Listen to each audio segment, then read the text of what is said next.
everyone, it's Kim. I was asked to show my granola recipe, so I'm going to do that today because, I'm not going out to the stores. I'm about out of granola, and I decided to make some up today. So, I'll show you what I got. Now, in this bowl, I have 3.5 cups of, I use the old-fashioned oats. You can use whatever you have. If you have the instant oats, they're fine. But I start with 3.5 cups of oatmeal. To that, I add, that's the base of all granolas. Now, for flavoring, I can add things that I have around the house. I happen to have some. These are really inexpensive compared to most things. This bag cost me $1.99. And it's a pretty good sized bag. So I added half a cup of, no, I take that back. I put a 1/4 cup of the sunflower seeds because it gives me a little bit different flavor. If this is all I had, I would add more, but I have other things. So the cost of the sunflower seeds that I put in here was 14 cents. I have some pumpkin seeds, or also known as pepitas. They do not have the husk on them. And I picked these up, I think they were $3.99 a bag. I don't eat a lot of them, but I do love the flavor. And I bought these a long time ago. They've been in my freezer, so I pulled them out. So I've got about 1/3 of a cup in there. So that's about 25 cents. And then I was given a bag of walnuts. So you can see I've been kind of munching on them. Walnuts didn't cost me anything. I'm assuming if you put a cup, because it usually calls for a cup of mixed nuts or nuts of some kind, between the sunflower seeds, the pepitas, and the walnuts, I probably would have $1, maybe at most $1.50 in the nuts in here. You could add raisins, dates, cranberries, dried fruit, whatever you want. It's up to you. You can add any mix-ins. I'm not going to add anything else because I add fresh fruit later. Okay, so that's the basis of my granola. I'm going to set that aside because in this pan over here, I need to add the ingredients that are going to make it really yummy. So I'm just going to eyeball this. It doesn't matter. I'm going to put in, this is about, that's a 1/4 stick of butter. That's about it. You might need a little bit more. You do need some type of oil, so I'm going to add a little bit more. Let's say 1/3 of a cup is my usual. So I have 1/3 of a cup of butter, and 1/3 of a cup of butter cost me 38 cents. I like to use syrup. I like the maple flavor. If you don't have it, you could use honey. You could use just sugar and water and the oil. But I like to try to use as many real ingredients as I can. But it's expensive, so I'm not going to use, the recipe calls for 1/2 cup. Instead, what I do is I take a couple of tablespoons of brown sugar because it gives you that kind of like caramely, I don't know what you call it, flavor. So I'm going to, in my pot over here, I'm going to add 2 tablespoons of brown sugar.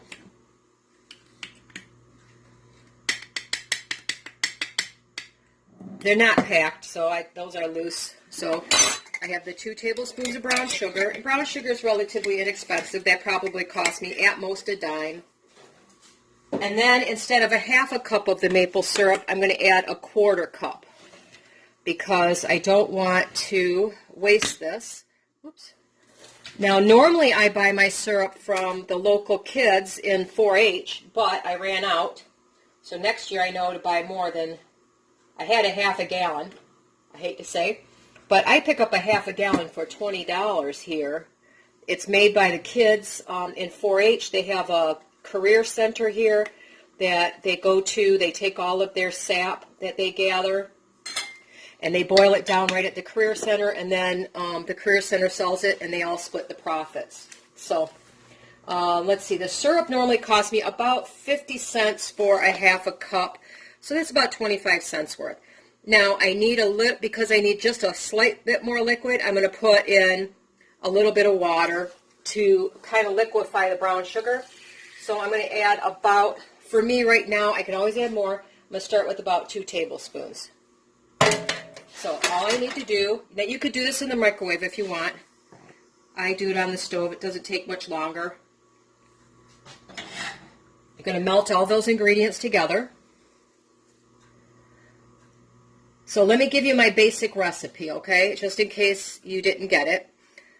3½ cups of the oats, about a cup worth of add-ins such as nuts, seeds, dried fruit, whatever you have, about a cup, 1/3 of a cup of butter to 1/2 of a cup, and then normally 1/2 a cup of honey or 1/2 a cup of maple syrup, or you could do 1/4 cup and add the brown sugar like I did. So the entire cost of this entire pan of granola is going to be under $3. I figure out if I took the nuts, let me see, I had it mostly figured out except for the walnuts. Let's say walnuts cost 50 cents. That would be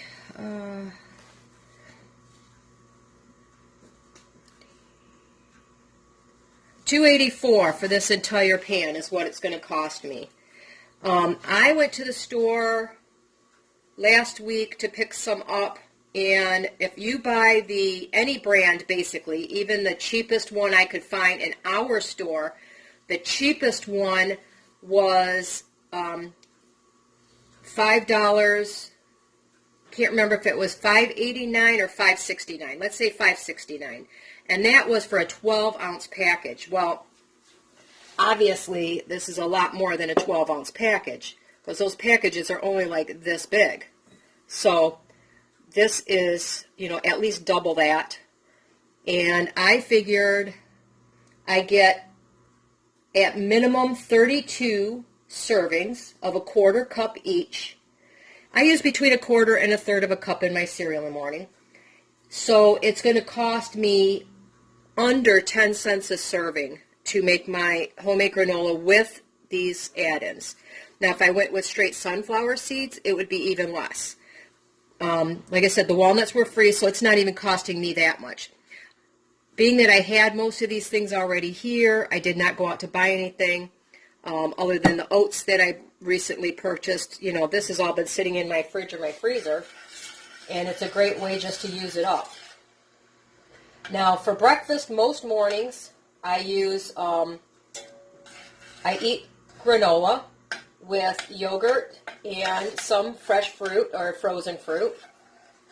And I looked at the store. I use a brand, it's a cereal called Cascadian, and it's pretty good. I mean, it's decent. It's better than it's much less expensive than this. And with my yogurt and my fruit and my cereal, it's 50 cents a serving for me. But since we are now pretty much told in Michigan not to go out, and I was being lazy, yes, I grant it. I was buying the granola and buying the yogurt, although I know how to make it. I'm going to get back to the basics here, and I'm going to make my own granola, and I need to use up some milk before it goes bad, so I'm going to make some yogurt later, and I will do a video with that. Now, this is melted together, as you can see.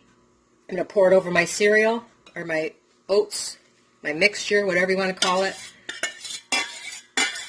And I'm going to mix it really well, trying to coat everything that you can. And, if I didn't measure my nuts, I hate to say it, I just grabbed handfuls. If it seems to be too dry, I could add a little bit more. I would probably melt a little bit more butter. And if I need to, I can add a little bit more brown sugar. But I don't like it super, super sweet. I would rather add sweetness later. Oh, I forgot. To enhance the flavor of anything sweet, you add just a little bit of salt. And I don't add a lot. For this, I add about 1/2 teaspoon. I don't like salt. I've never really been, I know, I gasp, a lot of people love salt. I do not like a lot of salt, so I don't like to taste salty food. I add enough just to enhance the flavor, so. And that's Himalayan pink salt. I could pick up a pound of it for $1 at the Dollar Tree. And it's not even pennies to do what I just did. So anyway, there you go. Now everything looks pretty evenly moist here. I do not see any dry spots. That's what I'm looking for, and make sure everything looks fairly evenly moist. Right, let me get this out of the way. And the next step is to pour it into a pan, a baking pan. Let me bring you up here. I'm going to spread it out in here as thinly as possible. And if it looks to be too much, I may have to do a separate pan.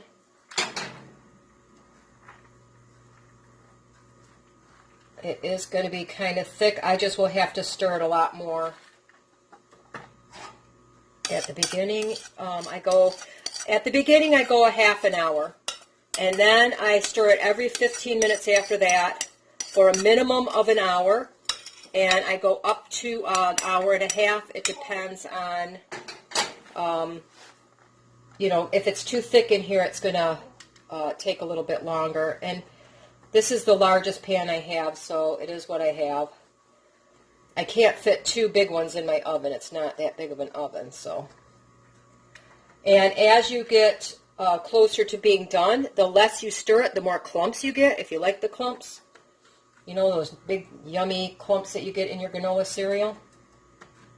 Or in your boxes? But I don't like it in my, too much in my yogurt that way, so. All right, I'm going to put this in the oven. I'll pull it out in a half an hour. I'm going to give it a stir, and I'll show you what it looks like in a half an hour. Okay, it's been 30 minutes since I put this in the oven, and as you can see, the surface is already getting pretty brown. But when you stir it, the underside's not cooked yet. I find it really important not to overcook this. Now, I'm going to turn my oven down.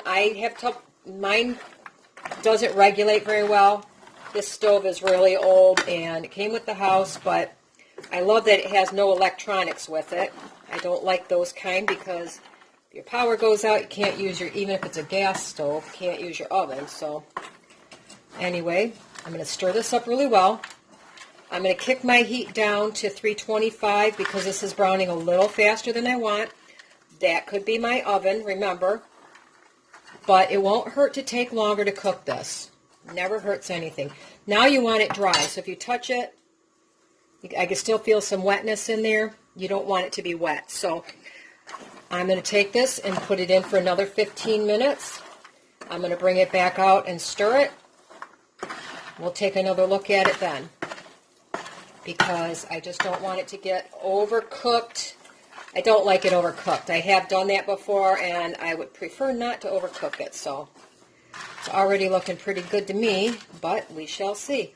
And I always keep a little bit out that I can test as I go along. Okay, luckily I was keeping a really good eye on this. My stove must have been really hot because this is only another 10 minutes, and it looks pretty done. It's getting to be a golden brown color. So I do not want mine overcooked. I do not like it too dark. So what I'm going to do is I'm going to take some of this out, just a little bit. I'm going to put it in a little bit of a bowl that's not, that's kind of cool. Before I put this back in the oven, I'm going to stick this in my freezer for just a minute because I want to taste it. You don't know how crisp it is until after it's been cooled, because when it's warm, it's not going to be that crisp. I'm going to stick this in my freezer for 2 or 3 minutes, and then I'm going to taste it and see if I think it needs a little bit more cooking. Okay, I made sure this was cooled completely. Can you hear it? You can kind of hear that it's cooked. So I'm going to taste it. And see how crunchy it is? Very crunchy. So I'm not going to put that in any longer. Now, I put mine in the cupboard, but I eat it really quick. If you're worried about it, you could keep it in the refrigerator in a very tightly sealed container. You don't want it to go soggy.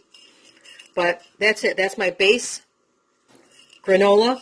I could add, in the last 5 minutes, I could have added raisins or, like I said, cranberries. Dates are really good.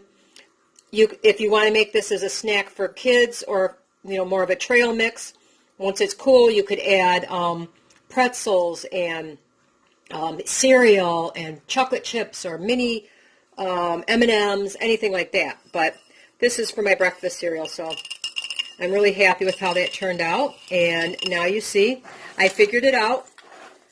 I figured out the total cost.